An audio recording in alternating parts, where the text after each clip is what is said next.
तो आज हम जीव विज्ञान की उत्पत्ति के बारे में पढ़ेंगे कि इसका विकास कैसे हुआ, कहाँ से इसका जन्म हुआ। तो चलिए शुरू करते हैं। जीव विज्ञान शब्द की उत्पत्ति, जिसे हम इंग्लिश में बायोलॉजी कहते हैं, बायो प्लस लॉजी से मिलके बना है। तो ये ग्रीक भाषा के शब्द है बायोलॉजी। तो वायु का मतलब है लाइफ, लॉजी का मतलब है स्टडी। तो मतलब वायु का मतलब होता है लाइफ, स्टडी मतलब हम किसी की लाइफ के बारे में स्टडी, उसके बारे में जानना, उसे हम बायोलॉजी कहते हैं। ठीक है, आगे चलते हैं। 1801 ईस्वी में जीव विज्ञान शब्द का सर्वप्रथम प्रयोग, जो इसका प्रयोग किया था, जो जीव विज्ञान शब्द का, वो किसने किया? तो दो वैज्ञानिक थे, लैंडमार्क और टेलीविजन द्वारा। इन दोनों द्वारा ही जीव विज्ञान यानी कि बायोलॉजी का शब्द का ग्रीक भाषा में उपयोग किया गया था। चलो आगे चलते हैं। तो जीव विज्ञान के जो पिता है, जो जीव विज्ञान के पिता हैं, जिन्होंने इसके बारे में बताया, इन्होंने तो लैंडमार्क और टेलीविजन में नाम दे दिया था। तो जिसके बारे में खुल के बताया कि जीवों के बारे में अध्ययन जो करा, बस इन्होंने नाम दिया था। टेलीविजन और लैंडमार्क के, जो उसके बारे में अध्ययन किया, वो अरिस्टो ने करा था। तो इसलिए इन्हें जीव विज्ञान का पिता कहा जाता है, अरिस्टो जी को। ठीक है, तो आगे चलते हैं। क्योंकि इन्होंने लगभग हर जीव के बारे में विस्तार से बताया। इन्होंने हर जीव के बारे में, पेड़ पौधे, जीव, मेंढक, मछली, सांप, सब चीज के बारे में उन्होंने विस्तार से बताया। ठीक है, चलिए आगे चलते हैं, देखते हैं आगे। तो इन्होंने जीव विज्ञान को दो प्रकार में बांट दिया, एक तो जंतु विज्ञान, एक वनस्पति विज्ञान। देखिए, जंतु विज्ञान में इन्होंने रखा जैसे जंतु विज्ञान में मेंढक, मछली, सांप, मच्छर आदि, हम घोड़े जानवर जैसे। और वनस्पति विज्ञान में पेड़ पौधे, ठीक है, जो मतलब जंगल में पाए जाते हैं, पेड़ पौधे, जीव, फल फूल आदि, ये सब जंतु विज्ञान में। जैसे हम इंग्लिश में जंतु विज्ञान को जूलॉजी कहते हैं और वनस्पति विज्ञान को बॉटनी कहते हैं। ठीक है, तो देखिए, जूलॉजी में जिसमें जानवरों का अध्ययन किया जाता है, और बॉटनी जिसमें पेड़ों का अध्ययन किया जाता है। तो ये जो हमारे अरस्तु जी थे ना, इन्होंने इसके बारे में बताया तो सही, पर ये ज़्यादातर जो है ना, अरस्तु जी, इन्होंने जो मोस्टली ज़्यादातर बता पाए खुल के, तो उन्होंने बस जूलॉजी, जंतु विज्ञान के बारे में ही बताया। इतना वनस्पति विज्ञान के बारे में नहीं बता पाए। उसके बारे में थियोफेस्टस जी ने बताया। इन्होंने बुक भी लिखी थी, शायद देख सकते हैं, ये मिल जाएंगे आपको प्ले स्टोर पे, या फिर इन्हें ऑनलाइन ही मंगा सकते हैं। ठीक है, आगे चलते हैं। फिर ये जो हमारे दो हैं, इन्होंने जीवधारियों को, इन्होंने वर्गीकरण करा। इन्होंने वर्गीकरण का मतलब होता है कि इन्होंने उनकी क्लास में, इन्होंने अपने अपने वर्ग में बांट दिया। जंतु विज्ञान की वह शाखा जिसमें अलग अलग प्रकार के जीवों का अध्ययन किया जाता है। अलग अलग प्रकार का जीवों का नामकरण, अलग उनका नामकरण करके कि इसे उसमें रखना चाहिए, इस प्रणाली में, इस वर्ग में, तो उनको अपने अलग अलग समूह में बांट दिया, अलग अलग समूह में बांट दिया। ठीक है, तो इतना है तक। तो आगे चलते हैं। 1735 ईस्वी में कैरोलूस लीनियस ने अपनी किताब में सिस्टम नेचुरम में 4000 से ज़्यादा जीवों का वर्गीकरण किया।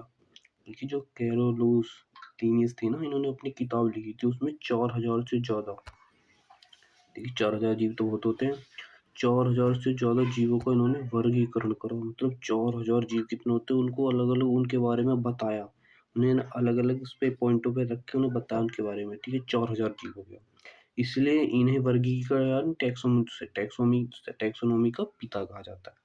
ठीक है, आगे चलते हैं। कैरोलस लीनियस ने जीव को, जो कैरोलस लीनियस था ना, जिसने ये 4000 जो जीव थे, इनको अलग अलग उसमें वर्गीकरण किया, तो इन्होंने इसने एक द्विनाम पद्धति भी दी। देखिए, ये जीव तो मोस्ट एग्जाम्पल के तौर पर दिखा रखे 4000, तो इसने कहा कि मनुष्य है ना, उसका नाम उसने मनुष्य नहीं है, इन्होंने एक वैज्ञानिक भाषा में, अपनी भाषा में, मनुष्य है, उसका एक नाम तो होता नहीं है, जो सारे मनुष्य सबका एक नाम तो होते नहीं है, तो उसने एक वैज्ञानिक नाम रखा जो पूरे जगत में जाना जाएगा। देखिए, होमो सेपियस, जैसे मेंढक है, तो मेंढक को राना टगरीना, इसलिए इसने दो नाम पद्धति, एक पहली एरी और दूसरी दो नाम पद्धति। ठीक है, आगे चलते हैं। ये सब देख सकते हैं, आगे देखते हैं। जैसे सरसों को वैसे केरा कंपेस्ट। ठीक है, आगे चलते हैं। लीनियस ने वर्गीकरण प्रणाली की शुरुआत की थी, लीनियस ने की थी, इसे वर्गीकरण का पिता कहा जाता है। लीनियस ने वर्गीकरण प्रणाली की शुरुआत की थी। आधुनिक वर्गीकरण की नींव रखी गई, यहाँ से ही जो वर्गीय की नहीं वर्गीय होते हैं ऐसे लिखती थी, इसलिए इन्हें आधुनिक वर्गीय का पिता कहा जाता है। ठीक है, वर्गीय का पिता कहा जाता है। किंतु व्हाइटकर, देखिए जो इनके बाद व्हाइटकर आए, जो हमारे लीनियस थे, इन्होंने तो जो जीव हैं उन्हें 4000 वर्गीय 4000 जी उसमें क्लास में बांट दिया। 4000 कौन याद करेगा। इनके बाद जो हमारे नए व्हाइटकर जी आए, उन्होंने पूरे जीवों को बस 5 ही जगत में बांट दिया। उन्होंने 5 क्लास बनाई, जो सारे जीव जगत पेड़ पौधे सबको 5 जगत में बांट दिया। ठीक है, वर्गीकरण की इकाई को 5 उसमें बांट दिया, वर्गीकरण इकाई जाति। ठीक है, आगे चलते हैं, आगे देखते जीवधारियों के 5 जगत। तो हम 5 जगत पढ़ेंगे, जीवधारियों के 5 जगत का वर्गीकरण करेंगे। देखिए फिलहाल मैं इस वीडियो में आपको मैं जगत के बारे में बताऊंगा, पूरा खोल के नहीं बताऊंगा। तो अगर आपको वीडियो अच्छे लगे ना, तो आप कमेंट करेगा तो मैं इसकी अगली वीडियो तभी बनाऊंगा। ठीक है, तो हम देखते हैं। पहला जगत था मोनेरा। इसमें उन्होंने प्रोकैरियोटिक जीव जैसे जीवाणु बैक्टीरिया को रखा गया। ठीक है, फिर दूसरा जगत है हमारा प्रोटिस्टा। इसमें एक कोश के यूकैरियोटिक जीव जैसे यूग्लिना, परिजीवी आदि पादप जंतु के बीज पादप जंतु के बीज देखिए इसमें जो प्रोटिस्टा में, तो इसमें जो पादप जंतु के बीच का जगत, मतलब कि 2 तरह के होते हैं, वो बीज के होते हैं। एक तो स्वयंपोषी और परपोषी। स्वयंपोषी जो भोजन अपना खुद बनाते हैं, ठीक है, जैसे पेड़ है वो अपना भोजन खुद बनाते हैं, जब क्या कहते हैं, पेड़ उससे प्रकाश संश्लेषण से। परपोषी वो होते हैं जो किसी दूसरे पे निर्भर होते हैं। मान लीजिए हम खुद हैं, हम किसी दूसरे पे तो निर्भर होते हैं कि हम खुद अपना भोजन खुद अंदर से अपने शरीर से थोड़ी बना सकते हैं, हम तो दूसरे से करते हैं ना, खाते हैं, लेके बनाते हैं, कुछ इस तरीके से ही, क्योंकि ये परपोषी और सुपोषी दोनों होते हैं। ठीक है, फिर तीसरा जगत है हमारा पादप। इसमें सभी प्रकार के पेड़ पौधे जैसे शैवाल, मॉक्स, पुष्पीय तथा अपुष्पीय बीज पौधे आते हैं। ठीक है, इसमें सभी प्रकार के हमारे पेड़ पौधे जितने भी पेड़ पौधे वनस्पति बॉटनी में आते हैं, सब इसमें आते हैं पादप में। ठीक है, ये सभी रंगीन बहुकोशिकीय, सभी रंगीन जीव बहुकोशिकीय जीव होते हैं। ठीक है, रंगीन सभी होते हैं। चौथा है कवक, फंगी, जिसे हम फंगी कहते हैं। इसमें यूकेरियोटिक तथा परपोषित जीव, इनमें अवशोषित द्वारा पोषण, ये परिजीवी मज्जीवी होते हैं। कोशिकीय भित्ति काइटिन से बनी होती है कि इसमें ये यूकेरियोटिक एवं परपोषित होते हैं। मैंने कहा ना, परपोषित दूसरे पर निर्भर होते हैं, जो चिपक, इनमें अवशोषण द्वारा पोषण होता है। देखिए जो देखा होगा तुमने, पेड़ पे किसी के चिपक जाते हैं ना, उस पे से फंगी लग जाती है, फिर दूसरे पे ही निर्भर रहती हैं, वो खुद तो बना नहीं सकते। लेकिन जब होते हैं, जब उस पेड़ वहाँ पे नमी आ जाए ना, तो ये जीवित हो जाते हैं। तो उन्होंने अगर वहाँ सूखा पड़ जाए तो ये मित्रजीवी रहते हैं ना, परजीवी मित्रजीवी ना, दोनों कह सकते हैं कुछ भी। ठीक है, तो ये परपोषी होते हैं, स्वपोषी नहीं होते, दूसरे उस पर निर्भर रहते हैं। इनकी जो कोशिका भित्ति होती बनी होती है ना, वो काइटिन से बनी होती है। लास्ट और पांचवा जगत है जंतु।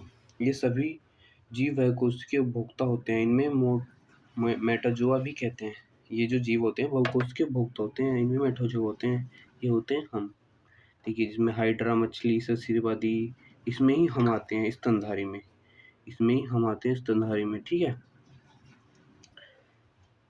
उसमें सब जो हमारे एनिमल जितने भी हैं, मछली सांस लेते हैं, ये भी परपोषी होते हैं, स्वपोषी तो होते नहीं है, इसमें सब हम आते हैं। ठीक है, आज तो हमने आज 5 जगत के बारे में पढ़ा, तो इसके लिए इतना ही। Thank you. अगर आप चाहते हैं नेक्स्ट वीडियो तो मैं इन 5 जगतों को और अच्छी तरीके से इनके डिटेल में बताऊं, तो मुझे कमेंट करिएगा, मैं नेक्स्ट वीडियो जरूर बनाऊंगा।